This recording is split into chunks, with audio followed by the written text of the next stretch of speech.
How we doing, guys? It's good to be back. Welcome in for another fancy episode of the UFL Insiders. I got Mark Nelson joining the party today. How you doing today, Mark? Oh, I'm great, and you're right. It is fancy in here. It's as fancy as it gets. Hey, I got a little excited. I haven't heard that intro in over a week. Got me a little pumped up. I'm not gonna lie. It's good to be back. I had to take care of some stuff last week. Had some stuff going on my end, but back in action now. Mark, I love to have you on the show as always, but really one of the big things I brought you on for is to kind of discuss your experience at the UFL Championship, and we'll get to that in just a second. But yeah, man, how have you been? How's things been going in Canada? Oh, things have been going great. UFL board, we managed to make it through another season. Our contributors, Greg Parks, is still producing content. He's doing some team wrap-ups he's doing a wrap-up for each team right now. He posted some commentary on the championship, and in an article today he talked about whether the Stallions are a dynasty or not, which was a very good read, very interesting from Greg's point of view. So it's always nice to hear from him. So we're still, the season's over, but we're still operating. And as you know, there's still stuff going on with the UFL. Yes, sir. This is when the fun begins. It's where we see who's making content to share news, or who's trying to get, to some rile up the expansion or something along those lines. So It's good to see you guys putting out content that, is still productive. Yeah, that whole expansion talk, that kind of deflated, didn't it? Yeah. It was rough in these trenches for a while. Did not enjoy it too much. Besides the fact of just having discussions with different people, we couldn't really celebrate or shine on any aspect of the league last year just because we had the merger hanging over our heads. Yeah, that was rough. Yeah, those are the dark ages, aren't they? Yes, sir. Agreed. It's good to be in a more stable path for sure. And my show specifically, we're going to be trying to do more interviews and stuff this year and trying to get more inside of things. Yeah, that sounds great. I mean, you have that opportunity now. And even with, since Moose Johnson said that there won't be any expansion, and he's basically next season will be the same 8 teams. Yep. There is an article. I'll post it in the show notes, guys, that he's speaking about. I don't have it pulled up. Yeah. So that's out there. I hope he's right. I hope he hasn't just spoken off the cuff and there's something in the works. I hope not. That was on an appearance on a radio show, correct? Is that right? Yeah. That's what I thought. Yeah. Guys, if you search that on Google, you'll find it easily. Just search Daryl Johnson's comments on UFL 2025. Guarantee you'll find it very quickly. Yeah. But yeah, it's good to know that they're going to build and we're not going to take away and restructure and come up with different names and conferences. It's good to see some consistency. I hope that's the way it goes. But from my experience with spring leagues, XFL and especially, which all my experience with, something is, when the championship game is over, something is announced or said, and then that doesn't always work. In this case, I get the feeling that I think that's it. I think that he's speaking the truth, and I think that's the way it'll go. Especially when the ratings were actually decent. There's no reason to fear the broadcasters pulling out. Mind you, Fox is planning on shoving the XFL on Friday night, something I'm not really sure whether that's good or bad, frankly. I don't mind Friday night football. I live in Canada, with Friday night football is part of our makeup. So bring it on. Yeah, we just can't have those 10 o'clock, 11 o'clock p.m. games. Those are a little rough. If you're watching or attending, it's rough. It can be rough. Well, it's rough on attendance, that's for sure. Yeah, I agree on the TV numbers, and we'll talk about that more as well once we get to the championship breakdown. Yeah, it's good to see that all the numbers are up from last year with both leagues combined in terms of TV ratings. That's a positive outlook, and it's something to look forward to. Most, and even me myself, I had the speculation that axing 15% of your teams also axes 50% of your fans. And apparently I'm wrong because they still did better than what they did last year, TV rating wise. Mm-hmm. Getting to comments now. What's up, Rick 8-Bit? How you doing, man? Y'all check out Rick 8-Bit's work, Tecmo Bowl. He does all kinds of different content related to UFL and past and present. Pretty cool. Foosball Pan. Sad that the Hawks didn't make it, given that result. I agree with you. We would have seen probably an uptick in attendance for sure. Yeah, that was very difficult. And the announced attendance was decent, but the actual attendance was very sparse. Yeah, we'll talk about that more too when we get to the game, no doubt. Brahma Bulletin made it through the season, yes sir. And Brahma Bulletin's on tonight, guys. He'll be on. Him and XFLMikeG are going to talk about the game a little bit. Jackie, what's up, Jackie? Horns Forward podcast in the house. She said she still hasn't gotten over the game. It was rough. It was rough watching at home too. It really was. It's unfortunate. Foosball fan, got to invest more in the markets they already have. Agreed, Foosball fan. Hopefully they do. Agreed. Not confident they will, though. We got Richard. He said we did better than most teams. I'm with you, though. I guess he's talking about the Battlehawks. Yeah, it could be worse. You could have been in the basement. Those fans are still suffering. Jackie said being there was worse. Yeah. I saw you guys. I saw the Brahmas fans. They were all standing in the first quarter, and then they slowly started to take a seat. It was hard to watch. Yeah, and they made the drive, too. They took a van down. They did a big Shiraz. So, well, I hope they drank a lot. I can't speak on that. Yeah, that's all I can say. I hope they had a good drinking party after that game. Hey, I'll tell you what, that crew is probably them and the Rig Rocker and Predator Couple crew. They are the most traveled, I'd say, across the season. Much respect to all those guys, those super fan girls, super fans alike. I mean, you guys all doing your thing. It's good to see, and that's what we need. We need people to support it. And even when your team loses, you're still there. Yeah, much respect for those that traveled and that continue to travel, that have done so much support for their team, for the Brahmas and the Stallions as well. So much respect. Yep. Agreed with you there. Yeah, you even traveled from Canada, man. That's a lot of miles for you yourself. Yeah, they made me take off my belt to go through security. My pants fell down. It was rough, I tell you. It was rough. You just got to go through naked at that point. Body search. Do it. Yeah. Oh, Jay said, what's up, Matt? 1.72 peak viewership is spectacular, and that's million. He means 1.72 million. Mm-hmm. Where do you think the UFL will have the championship next year? Honestly, time will tell. And I don't even want to get into the speculation zone. We're going to talk about what really happened with the game, and then we'll talk about the UFL, the NFL signings, and then we'll kind of answer some questions from there. But you know how we do on the show, Jay. Unless we have some kind of factual report, we really don't like to start a hoorah because people will take it and run with it.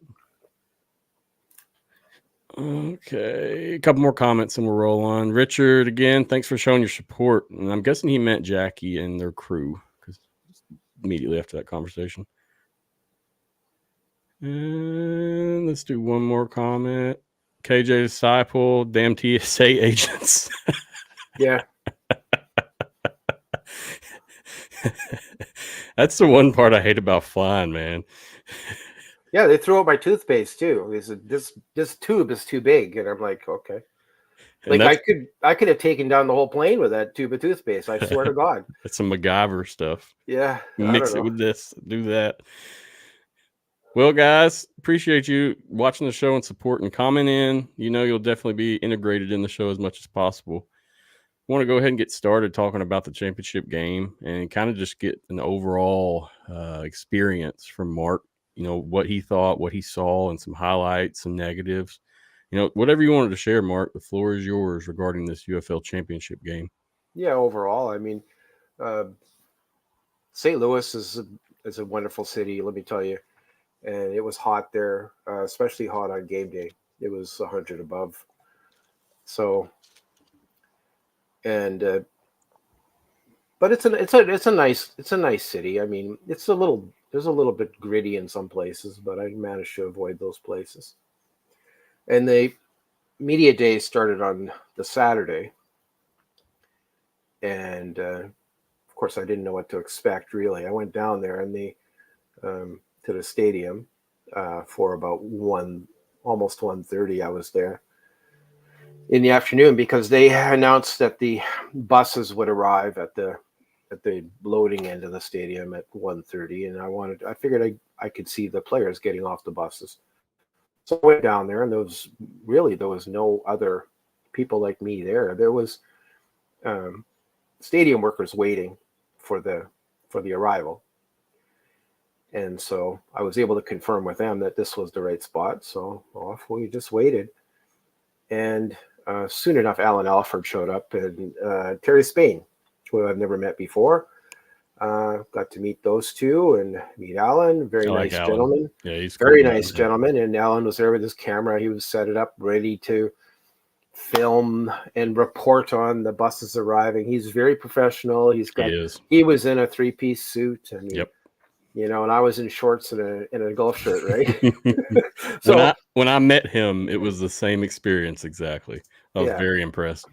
And Terry Spain, who's an ex-U.S. Navy sailor, and I'm an ex-Canadian Navy sailor, so I spent time talking to him, comparing notes, and the buses didn't arrive until 2, so they were half an hour late. Of course, us two Navy guys, we had something to say about that because you're never late when you're in the military, but apparently they were. So they arrived, and it was all business. They got off the buses. They walked into the stadium. It was very businesslike, very much they were on a mission. They waved at our cameras. I posted some video on UFL board. Did you? Let me go to your page. Alan's got a whole report on it, and I think Terry has a report too. So that happened, and then we went to the media day, which started off with player interviews. The Brahmas came up first. The players is John Trace Kirkland, Chase Garbers, Tavante Beckett. They were relaxed, and they talked about teamwork. And in fact, I did ask them. I said, which one of them was going to be the one that the Stallions should be most fearful of? And they came back and said, no, we're a team. They should be fearful of the whole team effort. So they talked about putting out a team effort. And again, like I said, they were relaxed and they seemed to be in the right headspace. So there was a lot of questions. So those interviews are online on the different, they're on UFL board, Facebook and YouTube. You'll find them in different places. Whatever your favorite outlet has probably got them. Then the Birmingham players came out, Jay Sternberger, Adrian Martinez, and Carlos Davis. They seemed ready and confident. Not overconfident. They seemed confident. They were asked about the fact that they had lost to the Brahmas. They didn't seem to think that was an issue for them right now. They were definitely in the right headspace. Again, that interview is online. You can go and watch it if you want to see what happened before the game. More interesting is coaches Wade Phillips and Skip Holtz came out and sat side by side, which was something we haven't seen before in one of these games with the two head coaches there at the same time. Of course, they're friendly. I mean, they're both in the same boat, right? They're the head coach and they're in the championship game. So they had nice things to say about each other and about what they were going to do. But right away into that interview, it was Matty Fresh who came up and asked about the canceled signing of tight end Matt Siebert. That had happened a few days prior, where the Brahmas had wanted to sign Matt Siebert, and Matt Siebert had actually traveled to Arlington, and then it was canceled. And Matty Fresh actually asked the first question, which to Wade Phillips did not say much. He only said that the league adjudicated on it. He said then they went in a different direction. So he said the league said adjudicated on it, and we just changed directions and we brought in, we changed our minds and brought in someone else. And then I managed to ask a question and to Skip Holtz, because Skip Holtz said there was late the rules on late season signings were not clear. And he said there was USFL rules and there was XFL rules, but there was no real UFL rules. So he was implying that the league dropped the ball and they didn't promulgate these rules. He did a lot of talking about this. He went in circles. So I really don't know what happened, but whatever happened, it happened. And I'm assuming they didn't really want to talk about the rules, because I asked what were the rules, and we were never told. So that, so I don't know what I don't think I could expect anything more or less from that. Of course, Wade Phillips is more of a soft-spoken man. He's a man he's jovial. He likes to tell a joke. I like that guy. I really like that guy. Yeah, he's a very likable guy. Yeah. When you see him in person, he's very authentic. He's very authentic. I got to shake his hand, which was nice. I got to shake Skip Holtz's hand. One thing about Skip Holtz I did not know. He's a lot taller than I thought he was. I thought he was a little shorter. He's tall. And and he's nice, but he talks. Skip Holtz talks a lot. He's got a lot of words. That's just the way he is. So yep. It was nice, and they actually posed behind the trophy, and for photos. That was actually a nice moment, and the trophy was there. The trophy is actually quite nice. I like it. It's the nicest spring league trophy I've ever seen. It's nicer than anything else. USFL trophy was pretty cool too, by the way. Yeah, seeing it in person was awesome as well. I didn't think it looked that good through pictures, but when you actually see it, it's nice, man.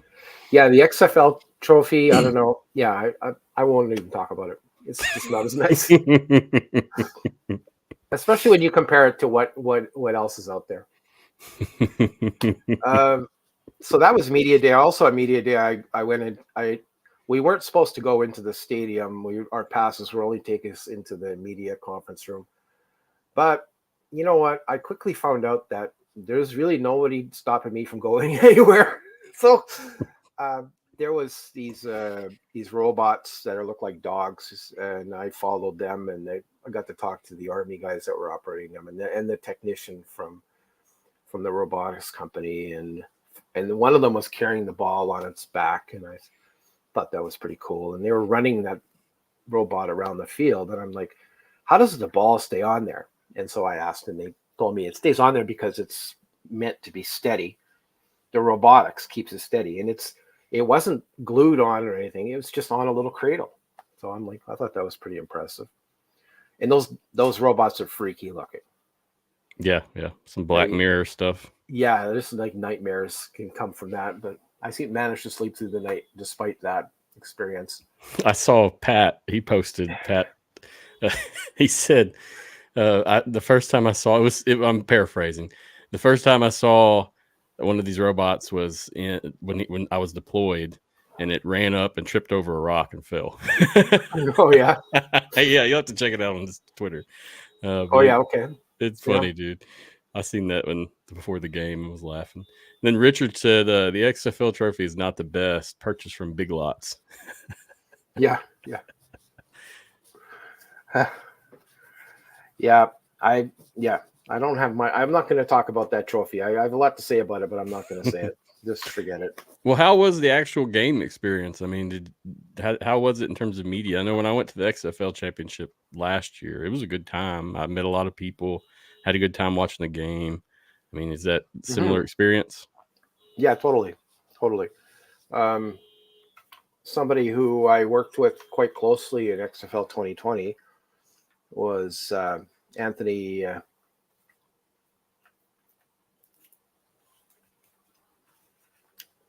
He writes for SI now. Oh, Anthony Miller. I don't know why I can't remember names because I'm old. It happens. I do the same thing. So I got to sit next to Anthony Miller in the press box, and he and I hadn't talked to each other for years. So, and he was writing for XFL Board in 2020. So, of course, he's moved on in his writing career. Very similar experiences than me. That he has a regular job, but he does the writing on his spare time, which he has very little of, apparently. He's a busy man. Because he produces a lot of content. So, yeah, so got to talk to him, got to meet Reed from the Marcast there. I never actually met him. It was nice to see him. And yeah, and those, and a few other, but there was not a lot of media there. And you know what? It was mostly alt media. It was, in fact, that's who was there.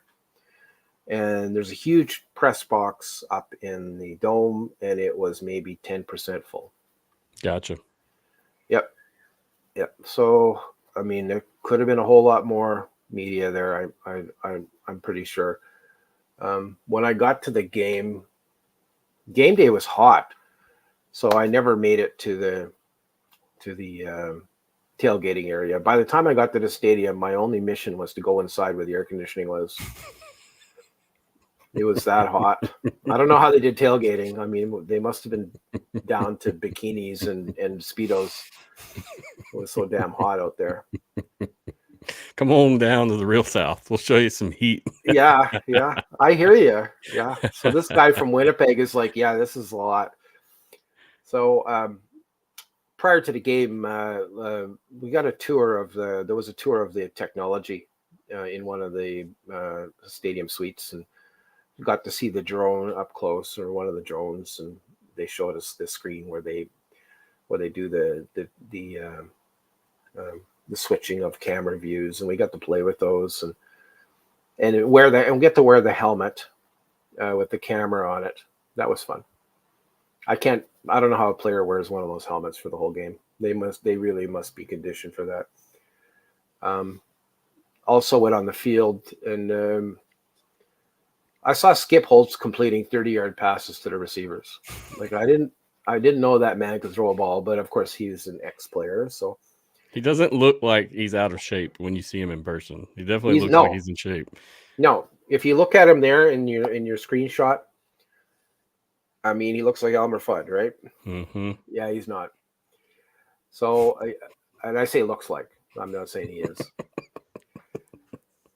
So, and then also, I got to mingle a little bit with the players. In fact, I was in the tunnel, one of the tunnels, when a bunch of the Brahmas players came through the tunnel, which is a tight place, and I got to rub elbows with them. And then these guys were relaxed. They were loose as goose.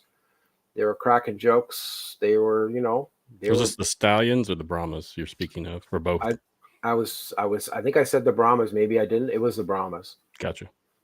The Stallions looked like they were loose too. They were during their warm up. They all looked pretty loose. I guess that's the way to be before a football game, before a championship game. I mean, being the third time they've played in that that dome in a row, I figured they'd be kind of relaxed. They got too relaxed, though, unfortunately. Well, let's talk about that for a little bit. I know you're going to run through the game shortly, but when the game started, it was like, okay, let's go. I was expecting there to be, let's here comes the battle. This is it. It's going to be war. And then, of course, the Brahmas came out and they stalled their drive, and then the Stallions came out and they stalled. So the defenses were really controlling the game. And of course, just to fast forward, it wasn't until the end of the second quarter, end of the first half, that the Stallions scored. And when the Brahmas actually got the ball past midfield right before the end of the half, that's as much as they got. So it was very disappointing to see that. And it was very disappointing. Now, in the post-game press conference, Skip Holtz said a couple things about that. He said that he allowed the Stallions offense to play conservatively in the first half because they didn't have to do anything, because the defense was holding the Brahmas off the scoreboard. So he didn't have to turn on his offense. He described that they held back. All right, Mr. Holtz. And he also admitted he was glad the Brahmas won the coin toss and took the ball first, as he wanted to be a sit and wait team in this game. That was his strategy. So he said that, in fact, his entire bench kind of cheered when the Brahmas chose to take the ball first. That was their strategy. So I thought that was interesting. And I won't no spoilers, but the Brahmas lost 25-0. The poor boys never scored. And the post-game, that's the post-game press conference right there. That was very sad. They during that Brahmas post-game, they started talking about, they were asked questions about their thoughts on what they would do next. And they talked about waiting to see what happens and possibly getting called up for an NFL team. And so that's where they were at. Like they were disappointed, but you can tell by looking at them. Yeah, just look at them. I mean, it was sad. Look defeated. A good playoff win here last week, and then Well, you know, like I do, it's like most of these games. I mean, we haven't seen any game where a team got beat that bad, so you can definitely understand it from their perspective as well, because they haven't been scored on like that all year. That was the worst beating in the whole season, No doubt. Sorry if I don't know if I sounded matter of fact to all the San Antonio fans here, because I know you're still struggling over this, but it was hard. Oh yeah, we gotta be real. We're not talking crap. We're just talking facts. I mean, yeah. And I wasn't, I showed up at that game. I wasn't really a fan of either team. I was a fan of a good game. I wanted to see a really good game. In fact, I had high hopes that there would be an overtime. Of course, yeah. That's all I can say about that. I like it. I appreciate the insight. I wasn't there. People at home weren't there, so they can kind of see what you did on the media end of things. I mean, my thing is I didn't get approved until the week of, and I did not want to rush that way. I mean, St. Louis is kind of tough to get to from where I'm at. It's a 10-hour drive. Flights aren't that many going that way from where I'm at. So I don't know. I did not attend. So I appreciate the insight and kind of telling how it was. I mean, it sounds very similar to last year, if not the same, to be honest with you, except the game last year was decent for the most part. I mean, yeah, it wasn't a great game, but it wasn't boring either. The games I have attended for the UFL season this year have all been great games, but great, at least playing games. I mean, we saw a lot of different aspects that were good, defensive takeovers, offensive running the game, coming back from the deficit. I've seen a lot of things in person, so I would be very disappointed as well if I went to that game and had the result. Yeah, well, I mean, the result was the only disappointing part about going to the game. Yep. Everything else was pretty good. I mean, you have to admit my theory on the media, the people that control the media in the media relations in the league, I think they're overworked. I think they've got a lot going on, and like staffing wise, they could probably use more people in their sides, because it seems that they're very busy in every day and every hour what they do. So I wish they would have granted those credentials earlier. My credentials were granted the Tuesday prior to the game. I had already booked my flights. I booked my flights in May. I was going come hell or high water. And so I'm glad that they finally approved me. But it was like every day I go look and it's pending. I'm saying, why can't they just approve this? Especially after I go there. Now, in the post-game press conference, not the media day, how many people were there? Well, let me tell you, there was a few more than the media day. Media day, there might have been a dozen reporters there, mostly alt media. And the post game, maybe there was 15 or 16. It was very sparse. So, I mean, you'd think they'd want to invite more media or even alt media. And of course, you look at the alt media that was there. They asked all the good questions. I mean, I swear to God, That's how it Matty Fresh normally was is. there, and James Larson and Anthony Miller and Alan Alford and myself. We were all sitting in the front row of that press conference.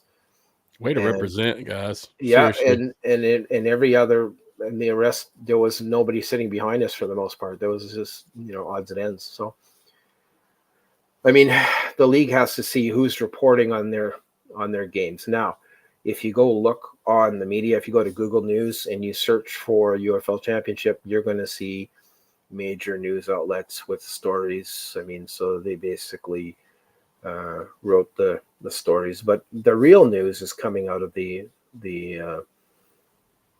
web media or the alt media. The real news, the real stories, the real interviews and headlines are coming out of that. So yeah, and most of us, we don't make money on this. We most of us spend money on this stuff. It's not like there's money that a lot of us make from this. Speaking from like the alt perspective.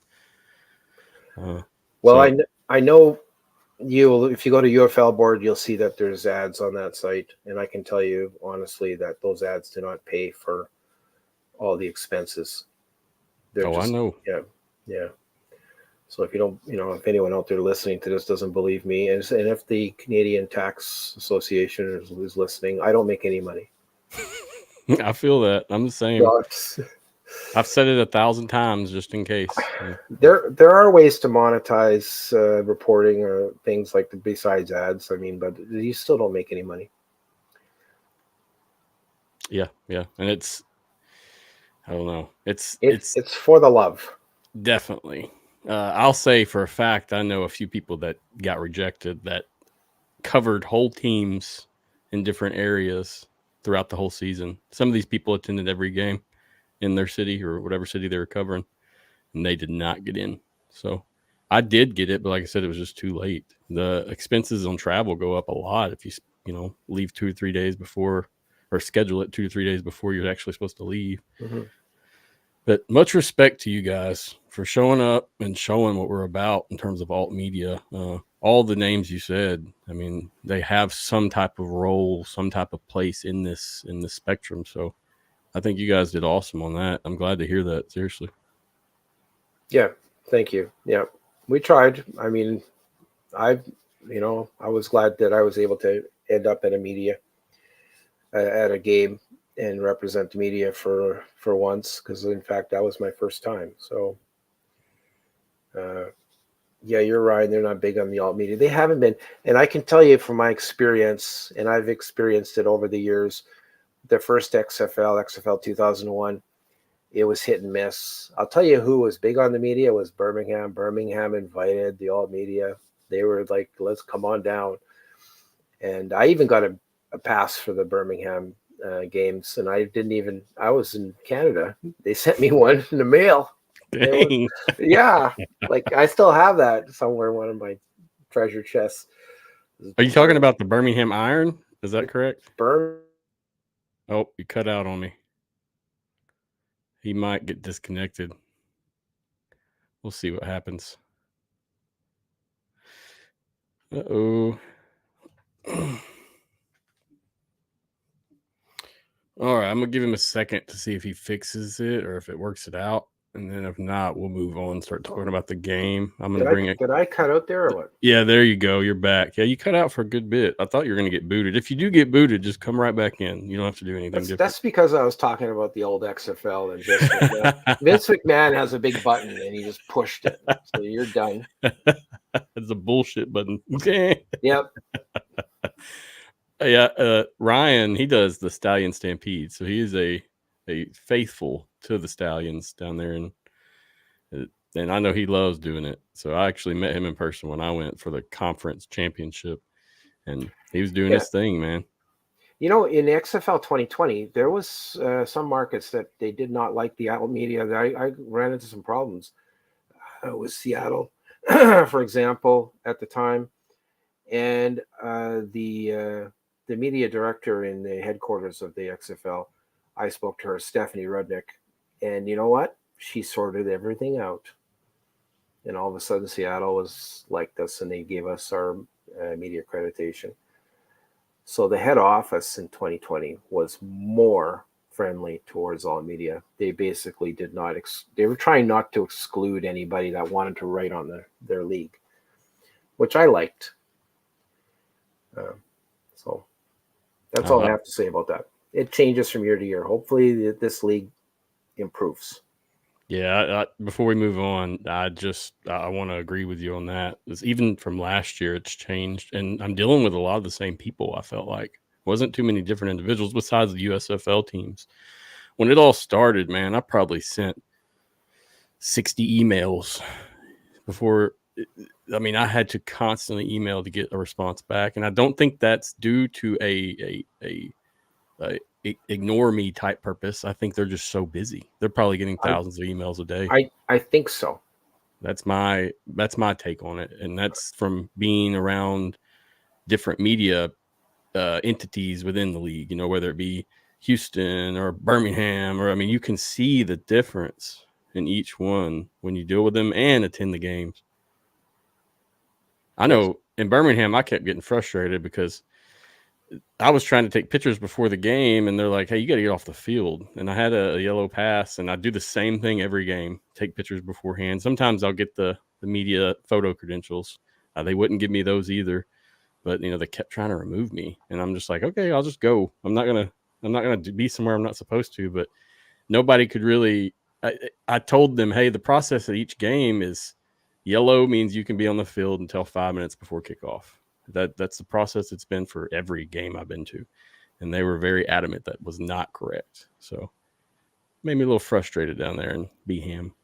But it was very nice, very professional, very, very equipped.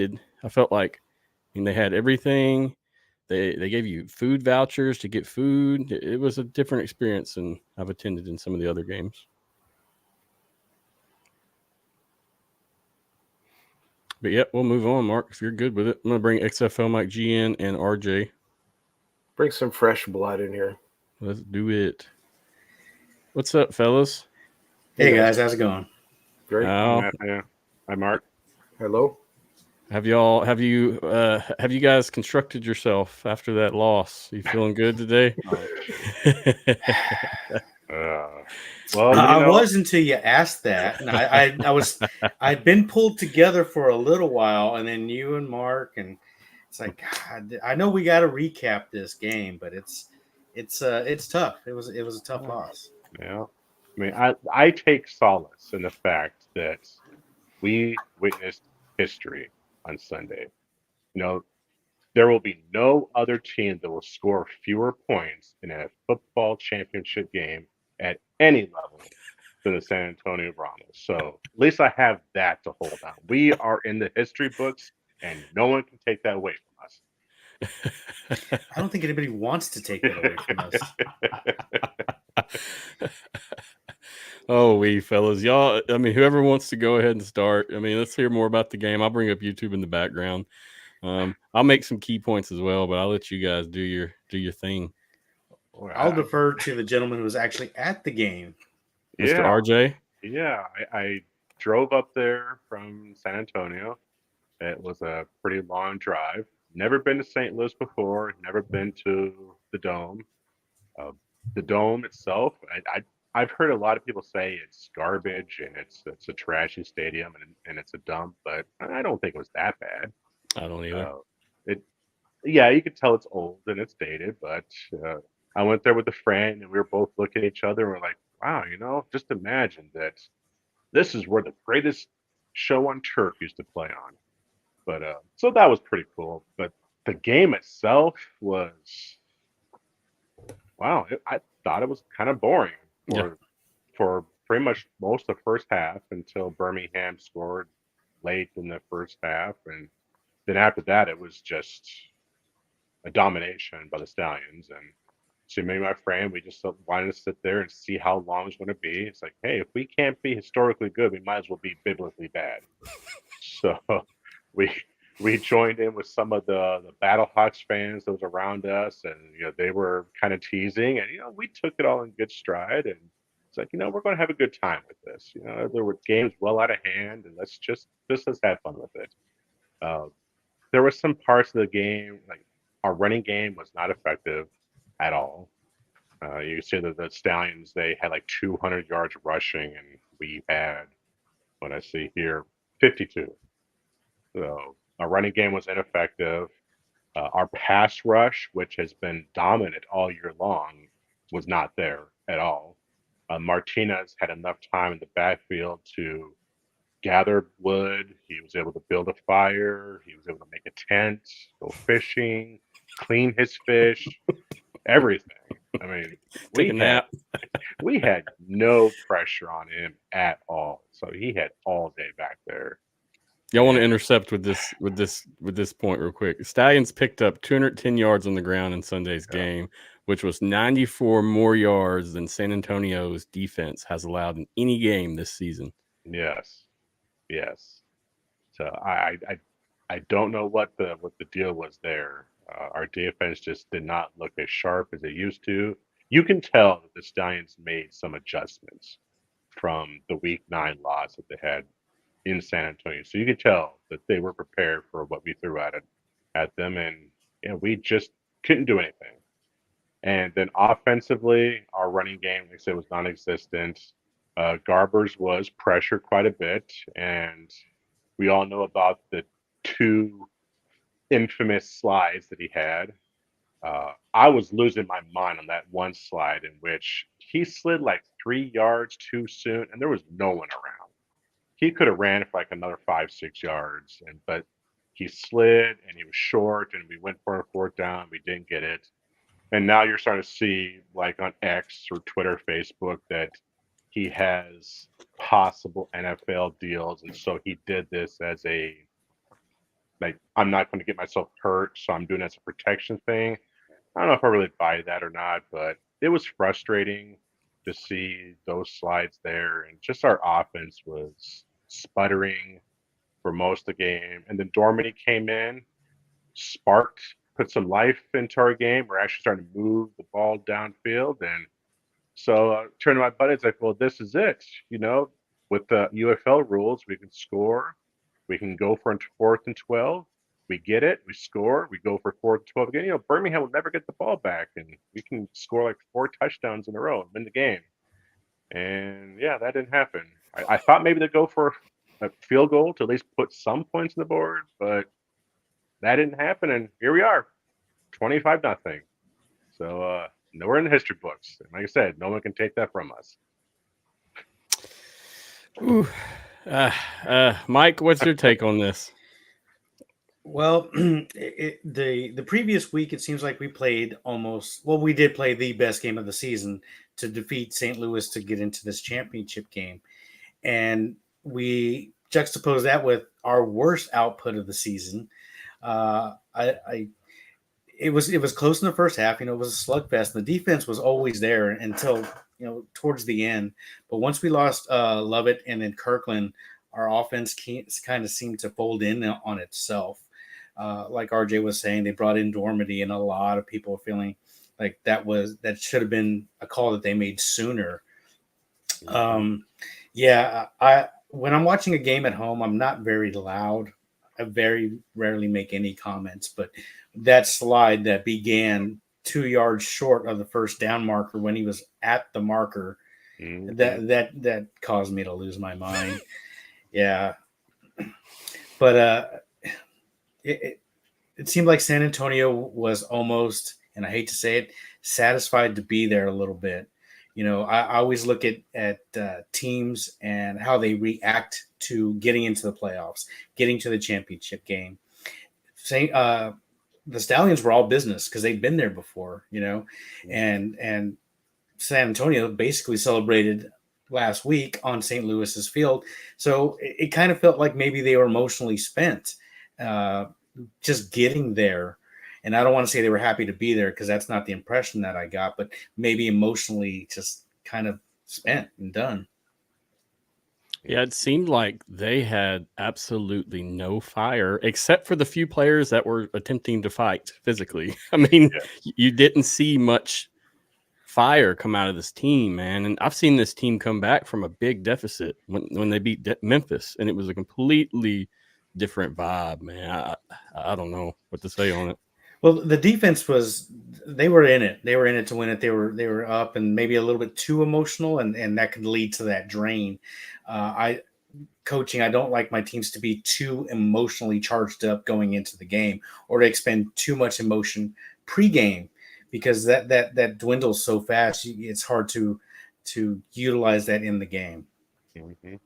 And I think the game started off on the wrong foot when we burned 2 timeouts in like the first 6 minutes of the game. And we're like, what is happening here? Yeah. I felt like I was watching Houston. Bizarre. Yeah, that's some Houston stuff. Seriously. And I've kind of noticed that about some of the games. It doesn't seem like the play clock is being reset correctly, because it's run down. And it's not just San Antonio. It's happened to a couple of other teams as well.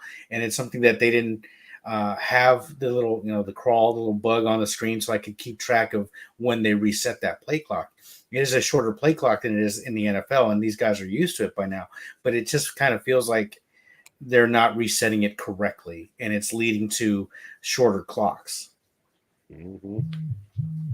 Yeah, hopefully they can polish that for next year. There's been a few things in that territory.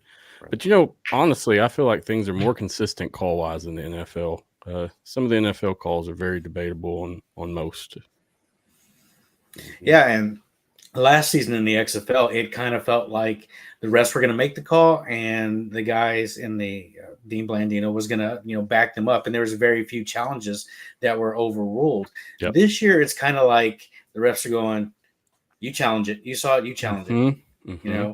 And with that only getting 1 super challenge per game, you don't really use it till the last 5 minutes of the game. So you're not going to, a lot of coaches aren't going to waste that super challenge, even, and something that could be a momentum swing, not necessarily a score. If it's a controversial score, usually the guys up top will take care of that. But it kind of seemed like these refs were hands off, and if you saw it, you call it. Yeah, I've seen that throughout the season, and it kind of bugs me a little bit. And I actually asked John DeFilippo from Memphis. I asked him about the super challenge, and I said, "You've only got 1, so you have to save it." And he says, "Yeah." And I says, "Maybe what if the UFL had a rule like the CFL? In the CFL, you have a super challenge, and if you actually make a challenge and it's successful, you get your challenge flag back once. In other words, you could have 2 super challenges if your first challenge is good. So, and if it's not good, then that's it. You're out of challenges, like similar to UFL. So, of course, John DeFilippo didn't actually say that was a good idea, because it seems a lot of these head coaches are conditioned to not say anything about the league rules. I mean, that's what happens when the team's owned by the owners of the league. Yeah. We can expect that to be a regular occurrence with whoever's there. Yeah, but I would like to see. I agree with you. I'd like to see the refs actually make some calls. Yeah, and to kind of play off of what Mark was saying, my idea theory was 1 per half, whether you get the first challenge right or not. 1 per half, period, and that kind of takes care of it for you. Yeah, so you can make that challenge, and if you don't have to save your challenge to the second half, you could use 1 in the first half. Exactly. Yeah, that would be fine too. I think that would be great. Agreed. Let's go to the comments. DeMarcus said Brahmas didn't have any emotion all game. Garber seemed a bit intimidated by the stage, and we just spoke about that a little bit. Just wanted to show some love to DeMarcus at home. Now, since we've got these, you guys here, I first saw that rumor about Garbers and how he was kind of phoning it in for the NFL opportunity. Somebody posted that as a comment. A regular person posted that as a comment in Facebook. I have yet to see anything from an agent, someone was official being talked to, because when these guys are talking to people, of course they can't say anything until that player is out of the no longer playing. They're done for the season. But I haven't seen anything since. And what I think may have happened is because he was still injured with that wrist, they might have been like, hey, keep yourself healthy. Let's go, And I don't know if that played too much into it, but all season long, I've kind of felt like they were running fewer RPOs and he was utilizing fewer opportunities to run with the ball even before he got hurt. And I made mention on that on RJ's and I podcast, one of the first episodes that we did, is that it didn't seem like they were utilizing him very much, or he wasn't taking the opportunity to run. So I don't know how much that plays into it as a factor. That's a bad optic. You don't want, especially if he has the opportunity to come back to San Antonio next year. Mm-hmm. Yeah, agreed. Yeah, that did not work out for Garbers. Agreed. It did not work out at all. And when you said they brought Dormandy in late, I was waiting for number 12 to come in a lot, before they put him in. They should have brought him in earlier. I mean, I'm not saying Dormandy's any better. On a given day, he might be better than Garbers, and he may have been on this day, but he needed to have more chances, I think, because he has an arm, he has a cannon. So, and you saw that there was a bit of an air show when Dormandy finally came in. He actually connected some passes downfield. I mean, that was exciting. I was like you, RJ. I thought, hey, they could do this. Yeah, nope. Sorry. It's smart. We've seen it, but it was a pretty big deficit once he did arrive to the game. So yeah, it was too late. Foosball fan said if Garbers had an opportunity, he don't now. LOL. Yeah. Yeah. Either way, if he does return to San Antonio next year, there will be some questions that he'll need answered. If he's going to be the guy, that's basically it. It makes me wonder as well if he wasn't injured and we just weren't aware of it. Yeah. If he was just trying not to, get knocked out of the game. And trying to, as he said, trying not to get knocked out of an opportunity for the NFL, which may have actually played. He may have actually done that differently without an injury. He may have done it just from sliding. Yeah, I feel like we did see some different play calling in this game from San Antonio as well. Yeah, why is that? It wasn't as much dinking and dunking. It was a lot more reaching or running. So I'm not quite sure if it was just because it was the big stage or if they had schemed that out. Missing Latimer. That is true as well. Mm-hmm. But as well as I do, he was utilized, but man, he could have been a stud this season if he would have been utilized more. That he is an athlete for sure. Mm-hmm. Yeah, being in that tight end spot, and there really isn't a traditional tight end spot in these offenses that are air raid and RPOs, and it's not really in the playbook. That's why I think they're listed at either H's or Y's. Him and Alize Mack, and something I had said before, it's the different routes that they needed to utilize to use Latimer as a safety blanket for Garbers, and without with him gone and being injured, it didn't seem like he had anywhere else to go. Yeah, agreed. DeMarcus said, from an optic perspective, it would have been better for St. Louis to have gotten there so you'd at least get the crowd, even if that outcome was the same. I mean, do you guys agree with that statement? No. I mean, it's easy to agree with it, but from what I observed from the St. Louis fans, had they been there, if they're true fans, they would have been there regardless. Yes, they were salty about losing to the Brahmas, but they should have been there to support the league. I think more tickets were on verified resale than were actually sold after the teams were announced, after the Brahmas and Stallions finally made it. Yeah, you saw in the Facebook groups, as soon as St. Louis lost that game the week prior, those tickets went up for sale fast. Yeah. I mean, there were so many tickets for sale, so many. And a lot of people. Go ahead. Sorry, the section that I was sitting in, I was surrounded by Battlehawks fans, and they're all saying that, yeah, we try to sell our ticket, but no one buy it, so we figured might as well come to the game, might as well come because we're not going to eat this money that we spent. So they were just there, I guess, for spite. Or maybe just to see Kurt Warner come out and to boo at Tom Brady. Yeah, that happened, and Kurt Warner got the biggest cheer, of course. Yes. And the whole thing. Even though I don't think his kid played it down, or maybe he did, but No, he had to warm up and play catch with his dad on the field pregame, so that was his moment. Yeah, yes. During the pregame media day, I asked Wade Phillips because it was Father's Day, whether Cade Warner would get to play, and he says, "Oh yeah, we're going to throw him a pass." I don't think he did. So disappointed dad there. I'm sure of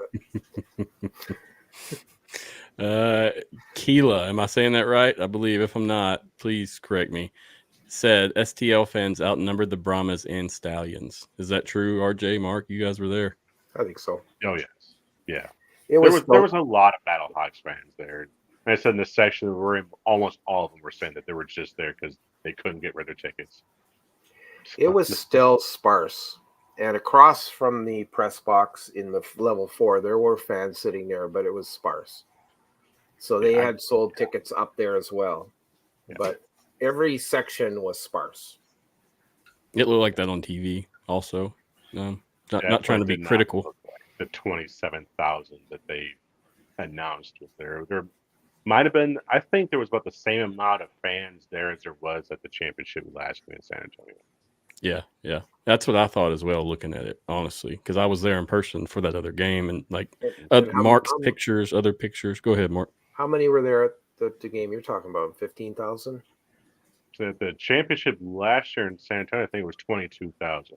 I don't think there was 22,000 actually. I'll look it up real quick. It was listed. There was 14 or 15 maybe. 14? Maybe. Yeah, I think it's important now that instead of attendance, we use tickets sold because it's kind of misleading. Well, the league will tell you what they want to tell you. Oh, I understand. More surprising, and I think you've got it on your agenda, was the TV ratings were actually quite decent for one of the worst football games ever. I mean, was there nothing else on TV that night? Oh, Father's Day, man. Everybody's chilling, wanting to watch football, so I can kind of see where this would been popular. I was out and about. We went to a pizza spot and did some stuff, and they even had it on in there when I was doing stuff. I was surprised. You don't see that down here much at any place. You don't know what XFL is or UFL. So Yep. So 27,396 in attendance. I say tickets sold, and we had 1.596 million average TV viewers on Fox. It topped out at 1.7 something. So it was a productive outing for this game. For the final game, the championship game, my friend and I were looking at each other. It's like, and this is supposedly the best product that the UFL has to offer. And it was, as we all saw, it was not a very good game. It started off boring, and then it became a blowout. And then we looked around, during the game where they have all the chug cam and the Cinda cam and all that good stuff there. They had the flex cam, and so we're like, all right, this is when they're going to show The Rock up there in his little booth like they did last year. And we're all looking around like, okay, where is he? Oh, The Rock didn't even make it to the championship in his own league. Right. That's not a good look. Well, he's on a movie set, I think. Yeah, he did his media PR before he started his schedule. I remember this was a few months back. Mm-hmm. Yeah, well, Danny Garcia was there. Very low key, though. Very low key. Yeah, she was also in attendance for the UFL Conference Championships. She was very, very, very accessible compared to last year. I'll say that. Last year, man, you saw them come through. They had a posse with them of security. You were not getting to them. It wasn't the same this year, and that's understandable because they've been a lot more hands-off in this league. So Mike Mitchell wrote an article and reported on, there's some of the attendance stuff, and I thought was interesting. The 40 UFL telecast averaged 850,000 viewers across Fox, ABC, ESPN, ESPN2, and FS1. That's 34% better than last year's average for all USFL and XFL games through last season, which was 635,000. To me, I mean, that's what we want to see. And I can't guarantee personally, but from looking at this, unless there's something we don't know, we should have spring football next year, no doubt. Oh, yeah, absolutely. I think so. The only question that I would have about those numbers, is it a total of traditional watchers, cable antenna, and online on the app I don't numbers. think Is it that all includes app. combined? I Yeah. don't So I think mean, so. those numbers will jump. You Yeah. know, we could possibly be looking at 2 million, maybe. There's a lot of streamers. They've never said how many. Yeah, I don't think there's any way to truly know is the problem. I don't know if they have a metric system for that. I've kind of guesstimated it. Well, and these are not based off of 2020 numbers. Roughly 10% of traditional watchers become what are called cord cutters and using solely apps. So if you figure maybe 1% of those people tuned into this, you get some good numbers. Most everyone I know uses some type of app, unless it's you have the antenna or you have traditional cable, which most people don't anymore. They all use that. I was happy to get rid of YouTube TV. I don't have to pay for it this month anymore. Yeah, it's expensive. Yeah, I had it as well.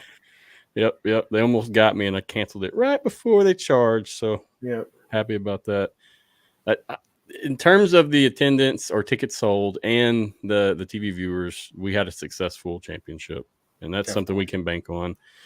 Poor performance, but if this did catch the interest of people that haven't watched the league, they can go back and see the excitement, the athletics, the players from the whole season, because there were some great matchups this season. I didn't go to any games in person that were boring, and even including the USFL Conference Championship, that was a pretty good game until the end. I mean, the fumbles and everything. It was a good, entertaining game. So, you guys think it was a success? I mean, how do you feel personally? Yeah, I know you think lost. It was a success. I think the UFL as a whole, the product was a success. It's very good, high quality football. I think with the downsizing of the markets down just to 8 teams, you had a lot more high quality players on fewer teams. So because of that, I thought the competition was better. I seriously thought going into the season we would see a lot of a parity. There would be a lot of 5-5 teams, or maybe 6-4. I didn't really expect a 9-1 team and what was the Panthers 7-3, and then there's 2 7-3s in the XFL with St. Louis and San Antonio. I didn't expect it to be that big of a gap in standings, but overall, I thought it was a good product, and we're definitely coming back for next year. And I think with a solid, just standard off season, like they're planning no expansion, none of that. We'll just help build upon, and we'll have a better year too. Yeah, agreed. I mean, what do you think, Mark? go ahead, Mike. Well, watching this game, I kind of started thinking back about the championship game not being so good and the conference championship game being the better matchup. And it kind of reminded me of like the back when in the 90s when the Cowboys and the 49ers were going at it, and the championship game in the NFC was the better game than the Super Bowl. What was the score for the Cowboys and the Bills game? 52-0. But that 49ers Cowboys game was a classic. So it's kind of unfortunate that I feel that way. If they could have just put the San Antonio St. Louis game as the championship game, I think that would have solved all the problems. It just didn't work out that way. Yeah, it was. That's what foosball fans said. Both playoff games were really good, and I agree. Mark, what you think, man? Success? Oh, definitely. I think it's a success. I mean, and it's one of the things that we all been talking about in the past is that in the off seasons we were in the turmoil for the last year, and you're like, are we going to have a season or not? And and then last season was, we got to wait for this merger to happen, and all the rumors that happened. It was, those were dark ages. So what are we headed for now? We're not, hopefully, if what Daryl Johnson said is true, we're going into another season with the same 8 teams. You know what that means? It means we can start talking about the rivalries. And which game I'm looking forward to in UFL 2025 is when the Brahmas meet the Stallions next year, and see what kind of a beatdown they can put on them. And because most likely that'll be in Birmingham, most likely. Yeah, so I mean, that's mark that one on your calendar when the schedule comes out. That's the game you want to watch, or it's one of the games you want to watch, and you want to see whether the DC Defenders are going to put it together and they're going to have a winning season, because the season they just had sucked, and you want to see if if what happens to Houston and what happens to Memphis and how they can take the off season and springboard into a new season. Of course, Memphis is going to get the number 1 draft pick. I don't know if that's going to pay off for them or not, but we can talk about that. All those things are upcoming. So I think the one unknown is how much marketing and promotion are they going to do in the off season in these team cities like Memphis and Houston, etc. Will they actually increase ticket sales? Now they have more time to sell season tickets. Will they actually get that done? Yeah, I think so. We shall see, but I don't think we'll be looking at the basic system come this next few months. I think we're going to see some different things unfold. Well, they're going to lay off all their staff for the off season. I mean, and then nothing will happen. And maybe that's what they'll do, because I think I've heard that might happen. Well, they still need to market. That's for sure. Well, they have to, yeah. Yep. And they even said, I think the league has talked about this recently. They said, we had problems with attendance, and it's because we didn't have time to market and we didn't put out the schedule early enough. They admitted that. So, okay, you know what you did wrong, then now you can fix it. This is your opportunity. And, of course, the next thing to think about is, when will next season start? Will it be an earlier season? And I hope it is. I hope it starts in the XFL style, like the week or the second week after Super Bowl. Just get it out there and get that football out there earlier in the season. Yep. Agreed. So we're waiting to see announcements about that and how that's going to play out. So, but there's some exciting things to watch and wait for in the off season. And which coaches are coming back too? Of course, yeah, as well. Mm-hmm. Will there be any change-ups?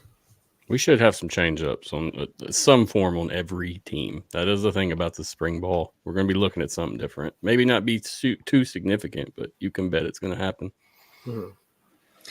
Yeah, I'm definitely looking forward to a nice, normal off season where we don't have to worry about who's playing where. Is this team going to have a team? I was at Houston, and I believe Michigan only had a week to kick off before they announced that they could start selling tickets and starting filling those stadiums and selling season tickets.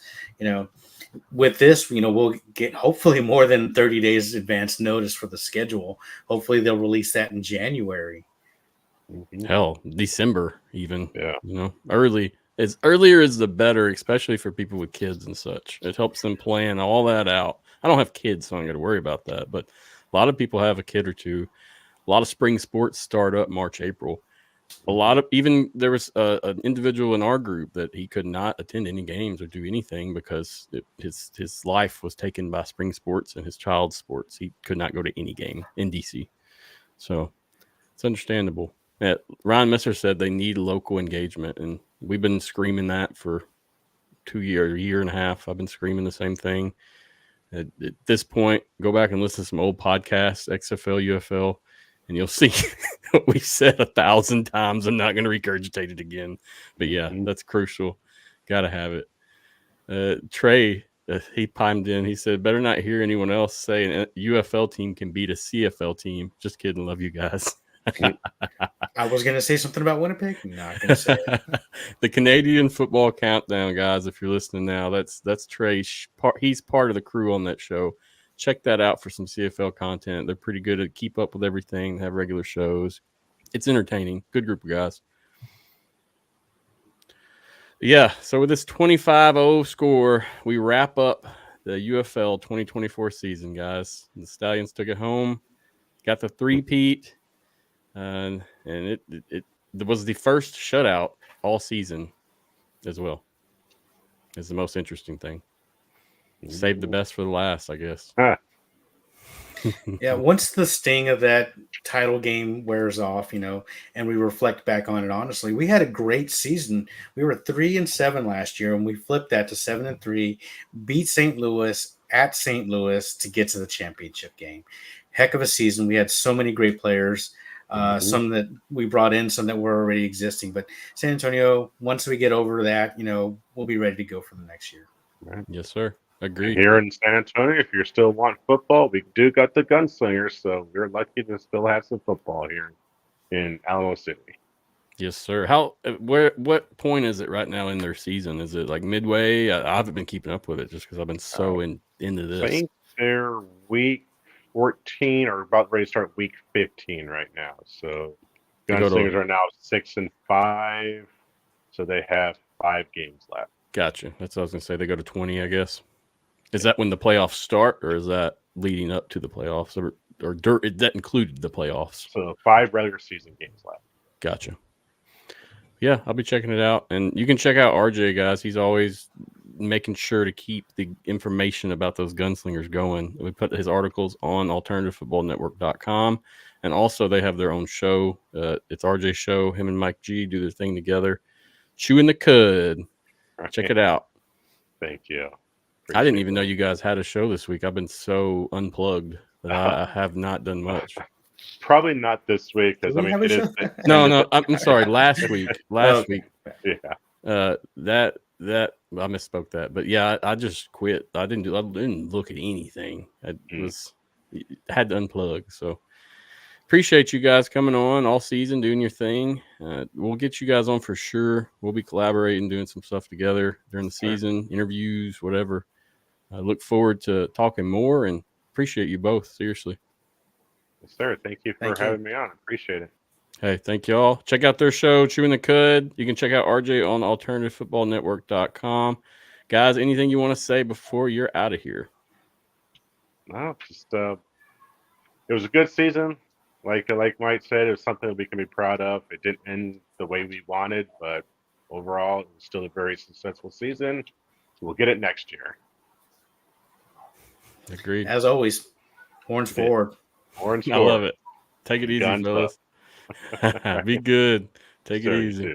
Bye. Thank you, guys. All right, Mark. It seems like anytime we get on together, we sit on this for like 2 hours every time.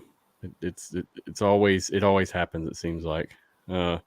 Next up, we're going to talk about some of the UFL to NFL players, and I got my guy Mike T. Bell going to join us to fill us in a little bit more. What's up, Mike? How are you? Hey guys, long time no see. Good to see you, Mark. Hey Mike, fill us in. Yeah, lots going on in the UFL to NFL space. That's what we're here for, right?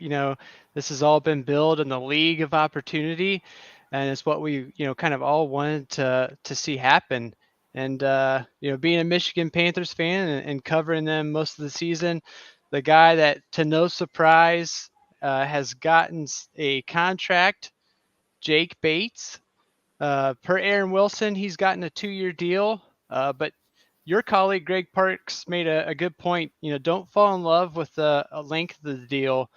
You kind of got to look at the guaranteed money. He's getting $150,000 guaranteed, which isn't a big cap hit in the NFL. So he's going to have some work to do. He's not going to just come in and be the guy. He does get a signing bonus. There is some other bonuses in there. But he's going to be competing with Michael Badgley. He's the incumbent kicker, and he has added some power, but he was only 38.5% from 50 plus since 2018, and that ranks him 54 out of 56 kickers that are eligible in that category. Wow. So that's where Jake Bates can show off his leg and his accuracy in that longer range. And it doesn't seem like it'd be too hard to beat him out in that, but he's got some work to do. So, and the great thing is Jake Bates, he burst onto the scene. The star was born in week 1 when that 64-yarder went through to beat the Battlehawks. Luckily, the Rocks connection with Pat McAfee, he got on the show and just kind of got a lot of national attention for himself and for the league. It was reported by the New York Times that he was reached out to early in the season by the Lions. And I thought it was fascinating because I was at every game, and it stood out to me that when halftime came, he was the only player the whole season I saw never went in for any part of the halftime. He stayed out and he was always practicing, but it was from a specific yard line that was equated to the NFL PAT. And I just thought that, in hindsight, it was cool to kind of see how he was trying to manifest his dream, working on something that he wasn't going to get to do in the UFL, which was the NFL extra point. So that he did that every single home game that I watched.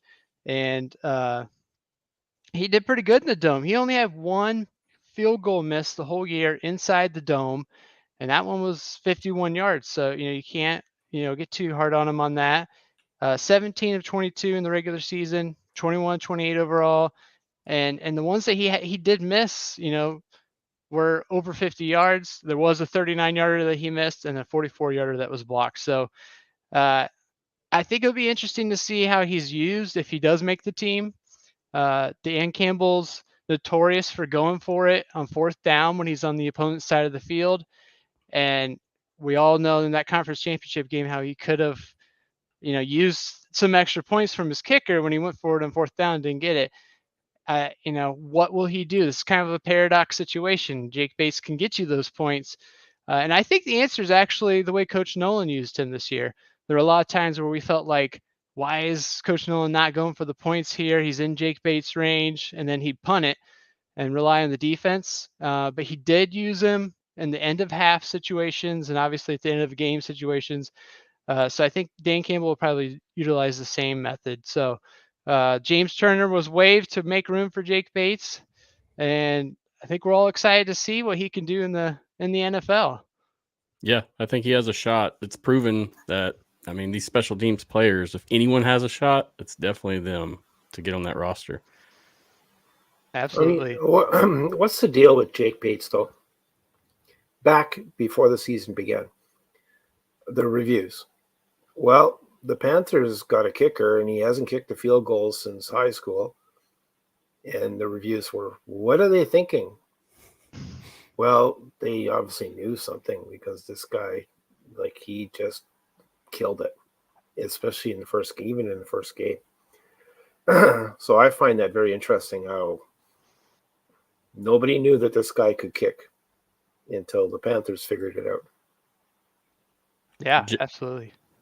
Do you know if Jake, where did he place amongst kickers, field goal kickers or field goal kicks? Do you know, Mike? In the UFL? Yes.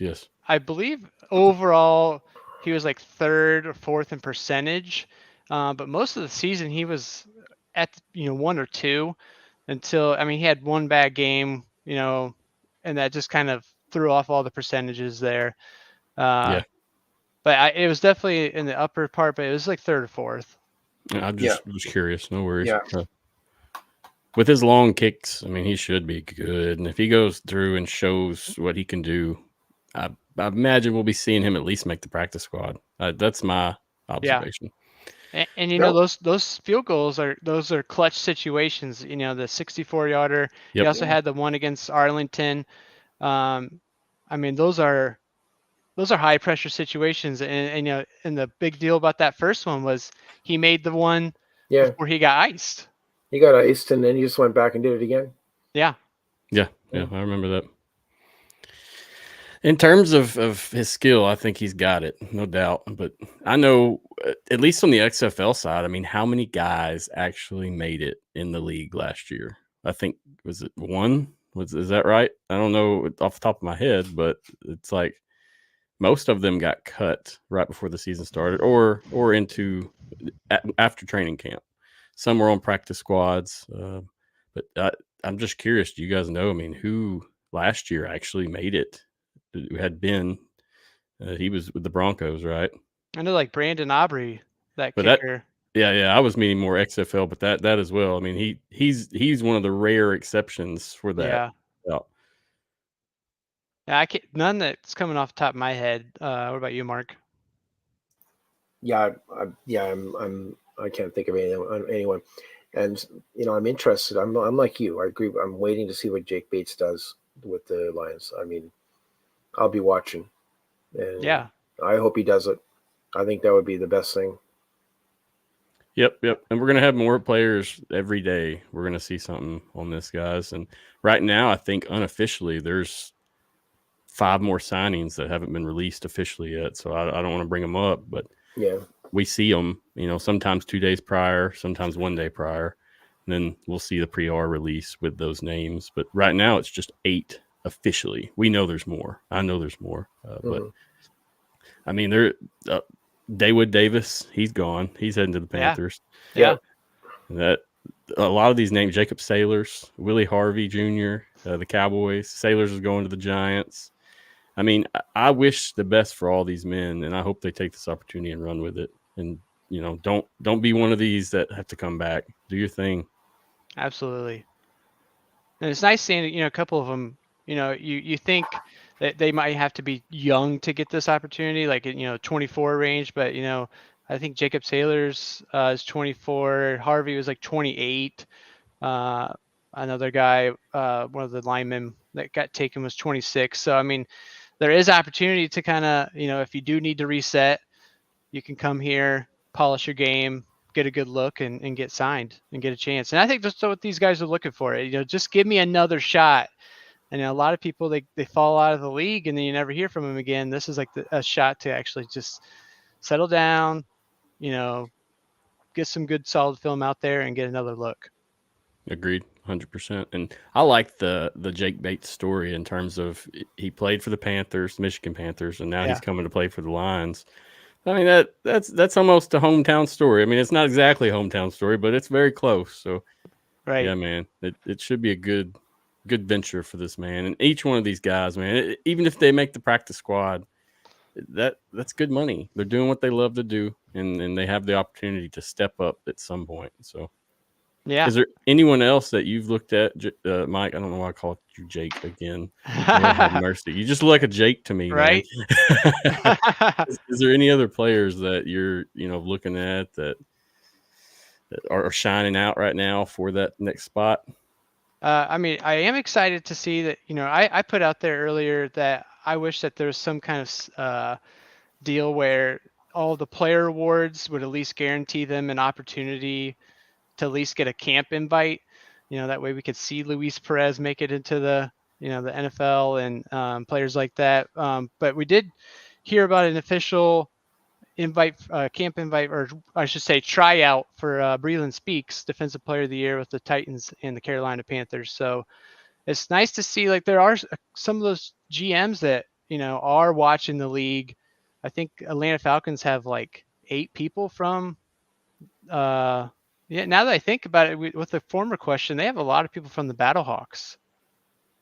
I think Young-Hing Koo, and he was on the Battlehawks at one point, or in the AAF. Yeah, I don't know if he was on the Battlehawk. I think he was in the AAF, though. I can't remember. Yeah, they released like something today. It was showing all the different Falcons that were in the UFL, and it was like a good handful of them, and there was a good handful that were all Battlehawks. I was like, geesh. must be from prior years, like the 2020 eras, because I don't think there's many right now. I'll look when we get done, and I'll post about it for sure. I should have wrote that down, but yeah. Hey, you can't do it all, man. I'm the same way. We do what we can, but we're not getting paid for this stuff until I do. then that's when I get a lot more serious about it. Right, absolutely. But yeah, it's always good to see these guys get the opportunity and to have you on the show, Mike. Appreciate you coming in again. Absolutely. It's always a pleasure, especially when I get to be on with the legend, Mark Nelson. Yeah. Thanks for calling me a legend. It's true. Mark's so excited about it. You can tell. No, it's always a pleasure there, Mike. It's good to hear about somebody that knows more about football than I do, which is almost everybody. I don't know about that. I was heartbroken I didn't get to go to the championship game, so it was cool to hear that you got to go and you had, some sort of experience. I don't know if it was it was good. Same as past years, but so where will the championship be next year? I think it'll be at a USFL conference team.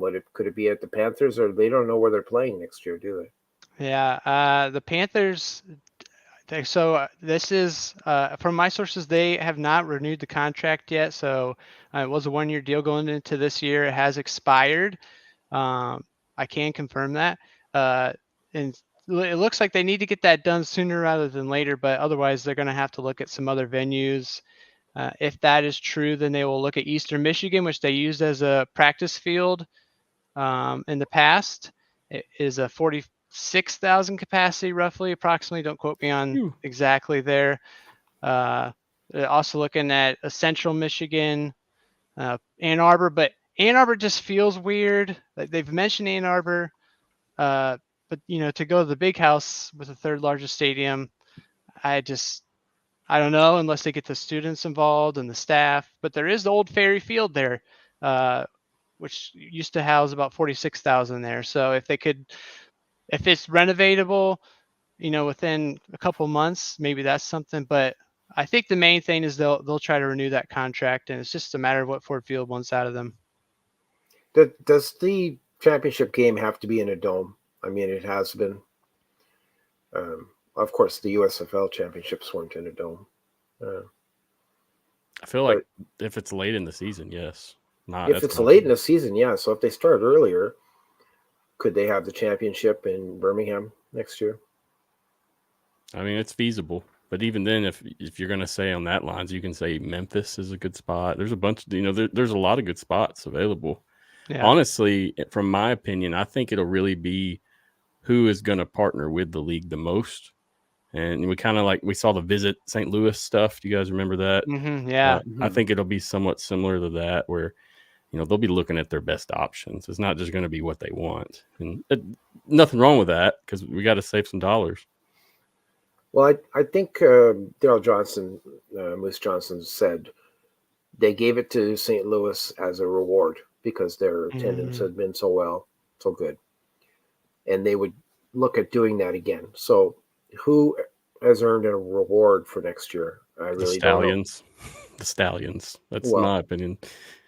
If you go visit there as well, that would be a great spot to host a game, a championship game. I enjoyed it in terms of the actual media stuff and the procedural stuff and communication. All those things were awesome with that team. So that's why I think this is going to be the Stallions, or it might be Detroit if they get Ford Field.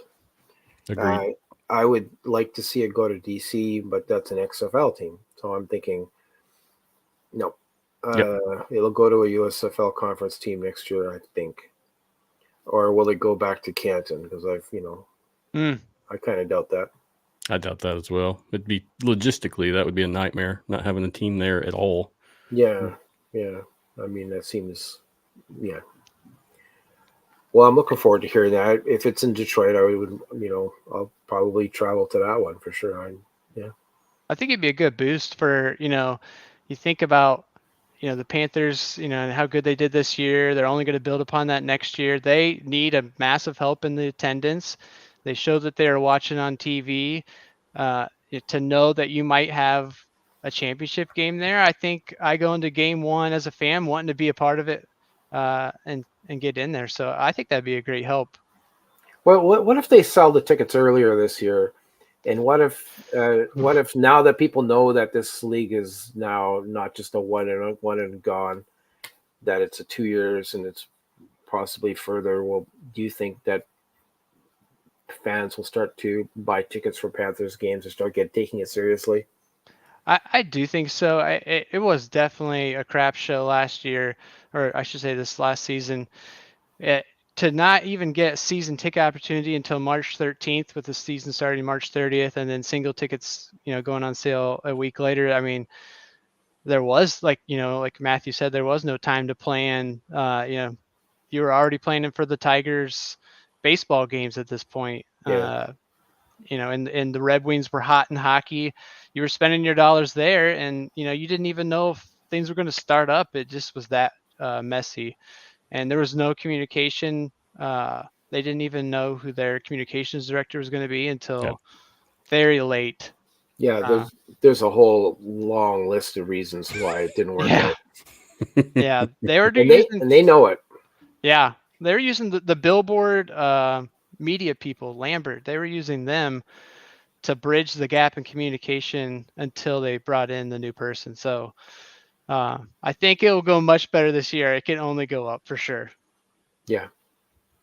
That's what we hope for, fellas. No doubt. That's what this league needs to hope for, is that they do it right and they sell more tickets and the attendance numbers are, let's say, 20, 30, 40% better than last year in all those markets where we thought it should be better.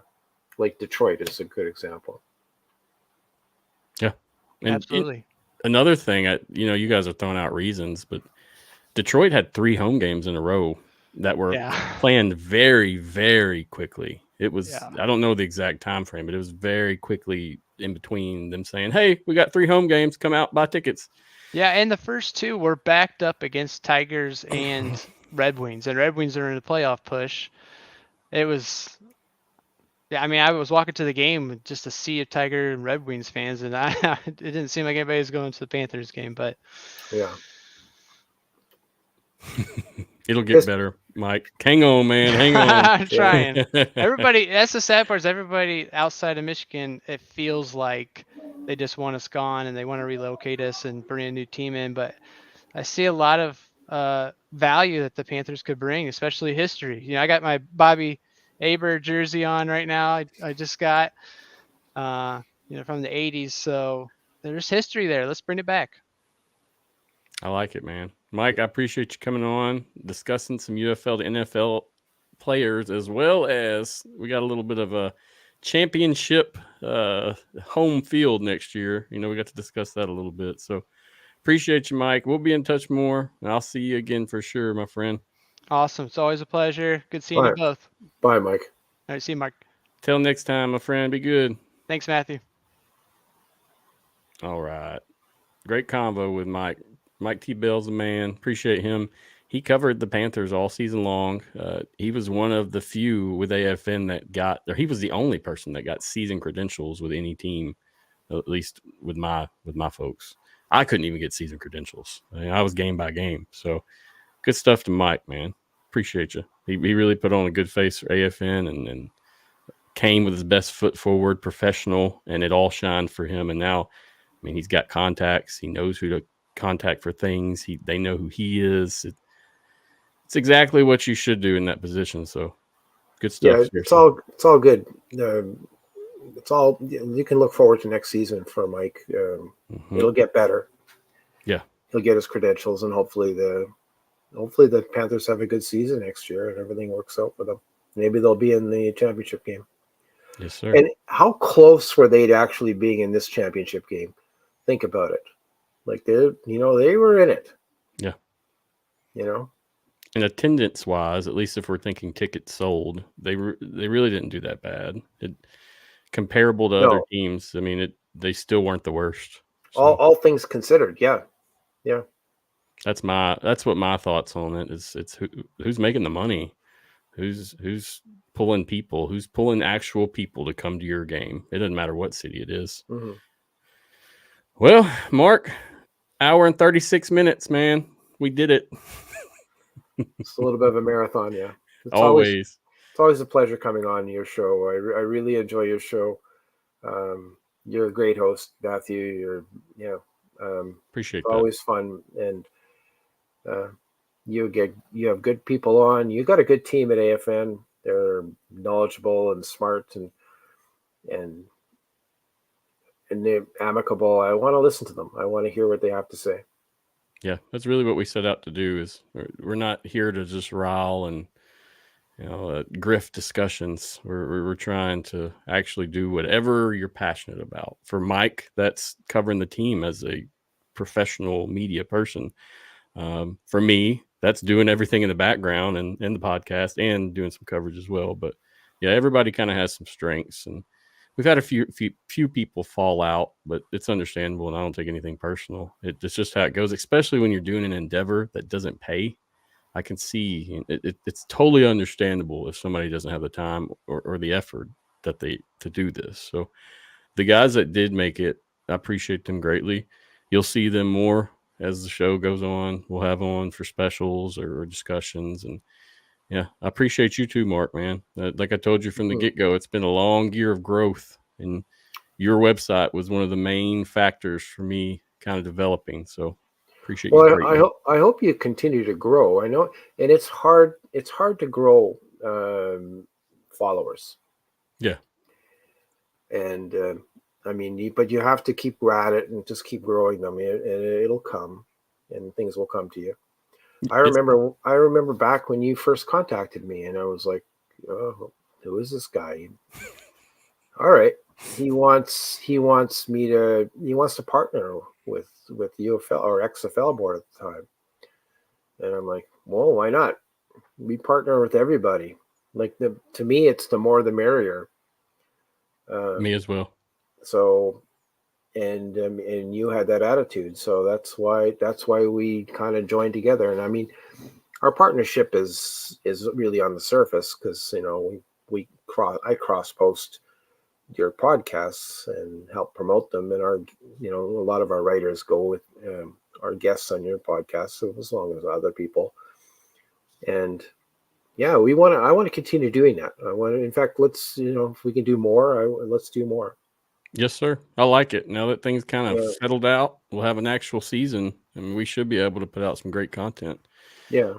Last year, my biggest thing was, are we even going to be around? What's happening? And that's what made me create this. You didn't know until Christmas, right? Yeah. And that's when we did the official switch to AFN, come up with the brand, did the website and everything. And you don't have to rebrand this year? Nope, no rebranding. We don't have UFL board doesn't have to rebrand anymore, thank God. That was painful. It is. People don't realize how much work it is on every end. Yeah, it was bad. I mean, especially technically the domain names and things like that. I still have errors in my logs and and bad URLs and things I have to clean up. And now in the off season, I have time now, so it's crazy. Yeah, you do a good job though, man. Y'all keep doing your thing. I always look for Greg's articles as well as some of your work. You have some other guys that do some good stuff as well. Mm-hmm.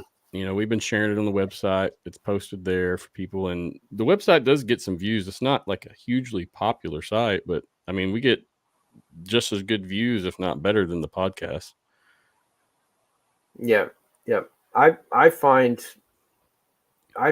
Twitter or X is a bit of a crap hole. Yep. And I'm not sure what we get from that arrangement. I mean, we have over 10,000 followers, but I'm not sure what we get out of it. Our Facebook following is building slowly. Facebook has good engagement. Yeah. I like Facebook. If you're not following UFL board or if you're not following AFN on Facebook, you should do so. Agreed. Go do it right now. I've tried. The ones that are following, or the ones that will follow, have already followed, I believe. But yeah. I'll push it all. I try not to push it too much because it's not really what I'm about. That's why I've really had to stand out this past year. You got to really be authentic. Don't get caught up in some arguments on Twitter, some toxicity.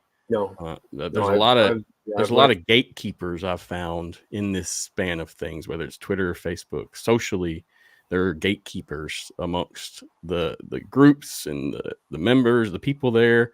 So don't go out arguing with folks on Twitter, because at the end of the day, you're arguing online. That's my thing. If anybody ever had a disagreement with me, I would love to get them on the show and talk, not to bash and to go back and forth, but just to see, let's talk about it. Let's talk about it publicly. Yeah. That's never happened. And it's just the way it goes. You know what? One of my old buddies used to say, you never fight with a pig because you both get dirty and the pig likes it. I was going to say you'd smell like shit, but that's very similar. So that whole, the battles on Twitter and that, it's, I love to ignore people on Twitter. That's my favorite thing. Oh, you really have a comment? Well, fine. Just let that sit there. I do now. I didn't at first. I had to learn to do that. Yeah. And now I really step back. This podcast, this network, the socials, they aren't who I am. They are something I do. And I don't see how people have the energy to constantly post and comment. And I mean, if you go through some of these things, there's 50 comments. I'm like, man, what do you do all day? I know your wife has to be pissed. Or no wife. Yeah, no wife. That too. Yeah. Well, Richard said I disagree with you, and I'm guessing he was talking about Oh. the. Well, we're not going to comment on that. Sorry. It's social media is tough, and maybe it's tough for me because I'm old school. I mean, when I first started the XFL board, that was a discussion board, and there was no social media. And I mean that was a really hot place to talk about the XFL back in 2001 because there was nothing else. There was nothing else. There was only discussion boards, and the XFL board was the one. That's all changed now, of course. I mean, people out there are saying, "Hey, you old farts, stop talking about the old days," So I will. We still have that board. The US now branded UFL board, of course, like everything else. We had to rebrand it. It's got a hardcore set of users, and they're hardcore, and they're in there every day commenting. And you know what? They're pretty amicable. They don't fight. There's a few little wars that go on every now and then, but they're actually quite amicable, and they disagree.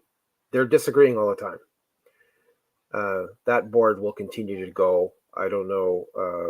Again, it's old school. A lot of the younger folks say, well, I don't do a message board. In the off season, we're going to do some upgrades of it. We have to upgrade it a couple times. So hopefully, hopefully that continues on for the UFL board, the discussion forum. So if you haven't checked it out, go check it out. You'd probably go in there and say, wow, these guys have no lives, but hey, they enjoy it. Hey, it's a flash to the past. I mean, people my age, I'm 33. You remember when the internet first came out and people used it to bridge the gap of communication. That was what its purpose. I mean, was to bridge a gap where we don't have to get your news from the TV infomercial. You can talk to people online, and message boards were that for so long. That was where people really had discussions. It was free in terms of the actual money, and then it was free in terms of freedom of speech to say what you want. Mm-hmm. The landscape has changed significantly on all that, whether we're talking about free speech or things that don't cost money. I mean, it's crazy when you think about it, but that history is good to have. And I find it very rewarding to go back there and look at some of those old conversations and see some of those same people are still in those message boards is what's crazy. Well, we have at least one user that I know of that was in the original XFL board that's posts regularly in the UFL board right now. His name is Bama Slammer. That's his handle. I know who he is because he wrote for the XFL board back in 2001. He wrote an article that said, "Don't cheer from the press box." That was one of his things. He would get media credentials for the Birmingham's Thunderbolts, and he went into the press box and cheered for the Birmingham, and he got admonished because he's not supposed to cheer when he's. So he wrote about that. So I mean, there's some really old school stuff in there like that still exists on our website, and I'm proud of it that we've been doing it for so long. But as for the message board, the one thing I can say for you in the message board, if you go there and read, or if you contribute, if you join up and contribute, this is not a place where you're going to get responded to with spam or like you do on X or on Facebook. This is everything in there posted is serious. Like this is serious discussion. So I mean, yeah, there's no spam. It's I monitor, I administer that site, and I keep the spammers out. Spammers try to come in there and post things about their prescriptions. Whatever. I don't know. They don't talk about Viagra anymore, but I get like the Russian Viagra. It's crazy. Yeah, but those posts don't even make it. They get killed in the back room. So it's a clean site, and come on down. Foosball fan said nothing beats a good message board. We'll check it out. Check it out. Maybe go in there and start telling those guys that are in there. Start telling them how smart you are about football, because they need someone to tell them that every now and then. They're not the only ones. He said nudes in profile. Yeah. That's how you know you're trending on Twitter. If you see nudes in profile or other things in profile, I hate that. Yeah, I hate you that. know you're trending though, because I mean, it's so useless, and you'd think that Twitter could just kill it, but they're not interested in killing any traffic. No, it's like you have to be careful looking through the posts because random porn videos are posted in popular posts. I mean, it's constant. I look on there. I try not to engage in any social media too much anymore, except actual information. But man, it's crazy. You go to look and then you see all the nastiness, and I don't know. It wasn't like that a couple years ago, but it was a lot more regulated. It's always changing. Yeah. And the thing about X right now is people are monetizing X, so they get a blue check mark, and then they start posting videos and they start posting things just to get hits, just to get likes and follows, and whatever they'll post anything under the sun. Doesn't even have to be real, just to get people to respond to them. And so that's X right now. Yep. I think you can. There's a lot of good UFL information on X.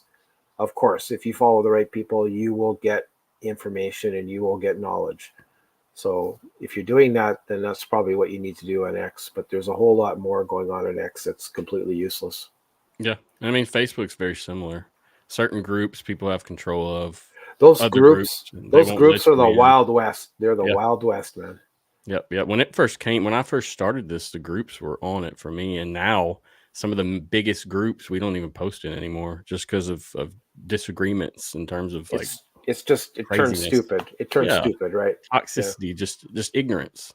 Yeah. So that's one of the things that made me pull back from social media myself. And also what makes me try to be authentic. You know, we could create a picture with words that would piss people off and get conversation started, but I know not to do that. I choose. Yeah, that's not the game for you. It's not the game for UFL board either. We don't do that. That's why I like you, for sure. My number one. And I like you too. Too bad you're too far away, buddy. Oh, I'd give you a hug. Go skipping on the beach. I'll have to go down to Biloxi one day and see you, but I'd probably melt. Yeah, come in the winter. late winter should be perfect. Come about March, February, it should be good. All right. January this year was actually cold. It was under 30 at a couple points, but then after that it reasons out. And I know that's not cold at all, or you. That's nothing. Yeah, you're always welcome, Mark. You let me know, man. You ever make it down this way, for sure. Yeah, for sure. But guys, I guess that's it. I had a couple more comments I'm going to roll through. Stallion said P, which this is Ryan. He said, "Great seeing you in STL, Mark." He posted that at the beginning of the show. Just wanted to know that. Yeah, I see. He was in the same hotel as me. Yep. He did attend the game with his family as well. He was there. Yeah, I saw him with his family. Nice to see you. And then the last comment before we roll out was Trey. I don't know if Trey's still on the show or not. Trey said, "Sorry, guys, just tuned in for the night. Would you say this season was an overall success for the league? And unfortunately, don't hear much about it up north." He's from Canada. Yeah, Trey, we discussed that probably 50 minutes into the episode, 40 minutes into the episode. So if you want to check that out, you'll kind of see what we got to say. But I don't want to hash out the whole combo again. But yeah. It was a success except for the final game score. Yeah. That was the only downside. We discussed, as normal, the things that could be improved, and it's the same things we've been saying all year. And then, I mean, we definitely gave them the praise of what was great and good. But yeah, Trey, check that out. I try to chime in on their shows too. It's really tough when you're jumping from content, whether it's CFL, ELF, UFL, whatever. It's hard to keep up with all of them. I thought that it was going to be a little easier. It's tough. No, I don't know how you're going to do it. I don't know how you do it, but doing what I can, do what I can, the best I can is my approach to things. Well, CFL season's on now, and I'm a spectator. Well, hey, do you guys post anything CFL on UFL, or is it just UFL stuff? We have a forum, a CFL forum in our discussion board, and it's pretty light on discussion. So, gotcha. It's usually just me in there talking to myself. Hey, man, if you want conversation, we know you got to get on Twitter. That's the place for you, sir. Yeah. Well, Mark, I appreciate it, man. We'll talk again soon. Guys, check him out, UFLboard.com, and then on all socials, UFL Board. I mean, it's a very unique name. You'll find it very easily, no doubt in my mind. Mark, anything you want to say before you're out of here? Well, thanks for inviting me. Check out UFL Board on all socials and follow us. We've got good content coming out in the off season. Look for Greg Parks to post a review of each team for the season, for 2024 season. He's going to start posting those real soon.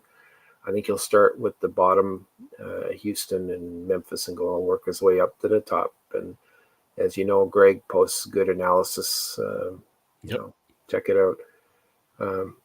We're going to keep on rolling in the off season. We're going to do some upgrades to the site, and the message board or discussion board will get some upgrades. And we're going to get ready for the next season because it's going to happen. Sounds like a plan. Yes, sir. Anytime. Anything you need me to share or whatnot, you let me know. We'll get it done. Yes. Yeah. I appreciate it. Any way you and I can collaborate, your organization and UFL board, let's do it. Yes, sir. Full go. The sales ahead. Let's do it. Appreciate you, Mark. Thank you. Thank you. All right. Mark Nelson, UFL board. Appreciate you again, man. Always good conversations with the UFL board crew. I've had him and Greg on a few different times together, separate, whatever. They're regulars of the show in terms of guests. Check them out. I mean, Greg does some good work, and Mark as well, as you see. But yeah, thank you for listening tonight. If you made it through the whole show, if you watched after the fact, thank you for listening as well. Much appreciated. Do me a favor, hit the like and follow button. Trying to get the following up. In terms of future shows, they're TBA. I'm not going to try to skip weeks like I did last week. That was just an off week for me. I had some stuff going on. So check for weekly shows, whether it be with the AFN interview series or the UFL Insiders. I'm not the type to have unnecessary shows. So if there isn't anything major discussed or a big guest or something, you won't see much of the UFL Insiders until that occurs. So whether it's AFN interview or the UFL Insiders, expect some kind of content in terms of podcast. You got alternativefootballnetwork.com. We still have some people doing writings and different articles, but it's pretty small in the number of people doing it now because the season's over, especially. So there is some content on there to look at as well. But regardless, I really try to make the podcast my baby and then make sure everything in the background is done for AFN and the website and such. But yeah, I'm going to try to monetize as well. My thing with the monetization is I don't want to have a show filled with ads. I'm trying to avoid that as much as possible, as well as the website. I don't want a website filled with ads. I hate getting on websites and then the ads spamming you where you can't see what's going on in the actual article or video or whatever. So trying to avoid that. That's what almost every group, whether it's Fox or CBS or whatever, I mean, they're all monetized with the ads, but I just don't know if I want to do that yet. I'm going to try to look for some more mom and pop type sponsorships and see what happens. But regardless, we'll be trying to do something monetization wise in this off season. So check that out. It's a labor of love and it's been great, but after doing my taxes last year, I realized, hey, bro, you're spending a lot of money on this. So I'm going to try to recoup some of that. I appreciate you guys again for listening, supporting the show, the league, the players, the coaches, staff, whatever. The comments, it's been great. I've enjoyed it greatly and look forward to another season with UFL and the league come 2025. We should have some good content coming. There's a lot of content creators out there regarding the UFL now. Once we did the merge, it really put us all together, and there's some great individuals out there doing good work. So follow them, support them. I mean, even if you like me or don't, try to check out some of these other individuals because they have much different, better, whatever you want to say, content. You know, I'm not the one that's gonna like tell you their stuff sucks or anything because I think a lot of these guys that are doing it, like me, like the guys at AFN, they're doing it for the love and because they want to. So check them out, support them as well. If you need anything, message me. It's been a pretty busy week for me last week, like I said. So if you have messaged and I haven't messaged you back, I'll get to you as soon as possible. Thank you to the league, the UFL. Appreciate you letting me cover the league this season. It was a good time. Appreciate you letting me attend games this season. That was also a good time. Unfortunately, I couldn't attend the championship, but hey, we'll go again next year. We'll see what happens. But the games that I did attend, I had a really good time at. Whether that was, we're talking about the plane, the people involved, the staff. I thought everything was put together pretty well, and I had a really good time. So thank you to the league, and thank you to UFL board as well for the partnership and working together on things. From what we just heard from Mark, we should see some more content with us partnered together very soon. So look forward to that in the long term. Let's see, I got a couple comments. To Marcus, Ben DiNucci was a Bronco until a couple months ago. Yep. Foosball fan, like and sub. Sounds good. Appreciate you, foosball fan. Anyway, guys, that's it. Check in social media for our future shows. Don't have a for sure date of the weekend. I'm kind of seeing what happens with it. But regardless, we'll have some content rolling. Thank you again for the support over the season. And yeah, it's a love, and we do it because we love it. Thank you, seriously, from the bottom of my heart. I mean, this show we're not humongous in terms of popularity, but in terms of like last year's numbers to this year, I mean, we've 10 times in terms of listeners, in terms of followers, in terms of everything. So appreciate you guys. This is really about the fans, seriously. So thank you. Till next time, I'm Matthew Tyler. That's it. See ya. Go hard, go home, go hard.